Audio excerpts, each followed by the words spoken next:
Your network is not just a social circle, it is a system, a living structure that quietly shapes the direction of your life. A financial and psychological ecosystem where every interaction becomes an input, every relationship becomes a variable, and every hour you spend becomes an investment that compounds over time, whether you are aware of it or not. The 1% understand this not emotionally but mathematically. They do not isolate themselves and they do not reject people out of arrogance. Instead, they curate their environment with precision, with intention, with a level of awareness that most people never reach. Constantly asking a simple but uncomfortable question: what is the return on this relationship, not just in money, but in energy, in clarity, in opportunity, because every person in your life either expands your trajectory or compresses it. There is no neutral state, and what feels neutral is often slow decline. Most people never notice this because they confuse familiarity with value. They assume history equals importance. They believe time invested must justify continued investment. But the truth is far more structural. Your environment is not something you inherit permanently. It is something you design, either consciously or by default, and default design is almost always inefficient. The middle class builds relationships by looking backward. They bond over shared memories, shared environments, shared struggles. Conversations built on remember when, stories repeated until they become identity. Comfort becomes the currency, familiarity becomes the glue, and emotional validation becomes the primary output. They connect through similarity, through mutual understanding of limitations, through synchronized complaints about work, money, and circumstance. And while this creates a sense of belonging, it does not create forward motion. Because the past does not compound, it cannot generate new outcomes. It can only reinforce existing patterns.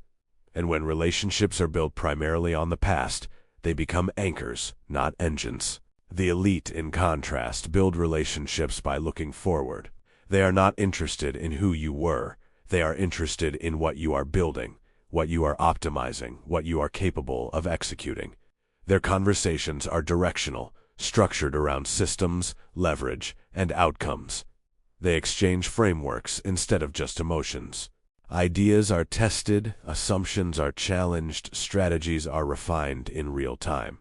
And while this creates friction, it is productive friction, the kind that sharpens thinking and forces growth.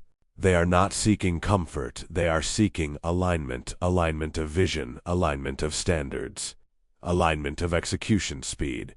And this is where the divergence becomes clear. One group reinforces identity, the other evolves it. One circle preserves who you are, the other demands that you become more. Once you see this difference, the next step is unavoidable. You begin to audit, not emotionally, not impulsively, but logically. Because every relationship has an impact whether you measure it or not, and what is not measured is often mismanaged. You start with energy, after spending time with someone. Are you sharper or are you drained? Do you feel expanded or reduced? Energy is not abstract. It is cognitive capacity, the ability to think clearly, to act decisively, to maintain focus over time. And people either increase that capacity or they fragment it. Then you examine ideas. Do your conversations produce new perspectives, new strategies, new ways of seeing problems? Or do they recycle the same narratives, the same limitations, the same conclusions? Stagnation often disguises itself as comfort, but repeated thinking produces repeated results. Then comes leverage. Does this relationship expand your reach, your access to knowledge, your exposure to opportunity? Leverage is not exploitation. It is mutual amplification. Two individuals combining resources to create outcomes neither could achieve alone. And when leverage is absent, growth becomes isolated and inefficient. From here, the classification becomes clear. Asset or liability. An asset multiplies, it creates compounding returns across time.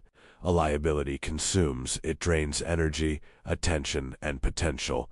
This is not about labeling people as good or bad. It is about understanding patterns and trajectories, because some relationships are seasonal, some are foundational, and some are restrictive. And then there is the phenomenon that quietly controls most social environments, the crab bucket effect, where any attempt to rise is met with resistance. Not always aggressive, often subtle, almost invisible. A joke here, a doubt there, a reframing of ambition as arrogance, discipline as obsession, growth as disconnection, not because people want to harm you, but because your movement disrupts their equilibrium. Your progress forces comparison, and comparison creates discomfort. So they pull you back, not consciously, but predictably. And once you recognize this pattern, you cannot unsee it, which leads to the most difficult phase, the transition. Upgrading your circle is not immediate. It requires a period of solitude, a gap between environments, a space where you are no longer fully aligned with your past but not yet integrated into your future. And this space feels empty, sometimes even isolating, but it is necessary because value attracts value, and you cannot access high-level relationships without first becoming high-level yourself. The 1% do not network randomly. They connect through demonstrated competence, through proof of execution, through visible results, which means the real question is no longer who you know, but what you bring, what problems you can solve, what clarity you can create, what systems you can build. Intention alone has no market value, only execution does. So during this phase, solitude becomes construction. You are building skills, refining thinking, developing discipline, removing noise, increasing signal, becoming someone who contributes rather than consumes. And this is where most people retreat, because they fear being alone more than they desire growth. So they return to familiar environments, choosing comfort over expansion. But growth requires space to think independently, space to develop new standards, space to detach from inherited limitations. And as this internal structure strengthens, something begins to shift externally. Not through force, but through alignment.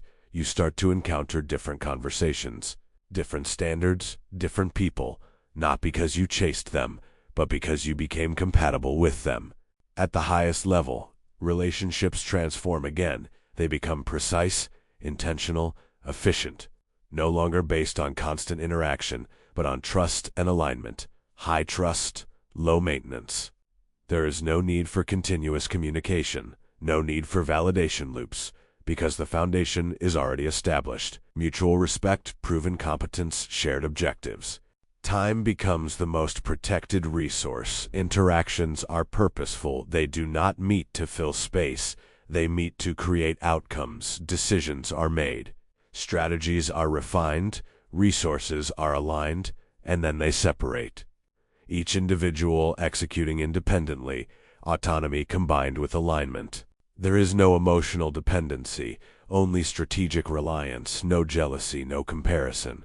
Because each person operates within their domain of strength, contributing uniquely to a larger system that amplifies everyone involved. This is the true form of a mastermind. Not a social circle, but a compounding structure. And at the core of all of this lies a simple, almost stoic principle. You cannot control others, but you can control your inputs, your time, your attention, your associations. These are the levers that shape your outcomes over time. So you audit your circle, not with judgment, but with clarity, not to eliminate people, but to understand direction, to recognize which relationships align with your trajectory and which ones quietly resist it. Because every interaction is shaping you, either sharpening your thinking or dulling it, either expanding your possibilities or compressing them. And over time, these small influences do not remain small. They accumulate, they compound, they define the structure of your life. So you choose deliberately, you refine continuously, and you remember that growth is not accidental. It is engineered through awareness, through discipline, through the quiet, consistent act of choosing environments that move you forward. And if you are building with intention, if you are refining your circle, your systems, your thinking, then you are already stepping into a different trajectory, one defined not by chance, but by design. So subscribe and continue learning how to think, build, and operate like the 1%, because the gap is not luck, it is structure, and structure can be learned.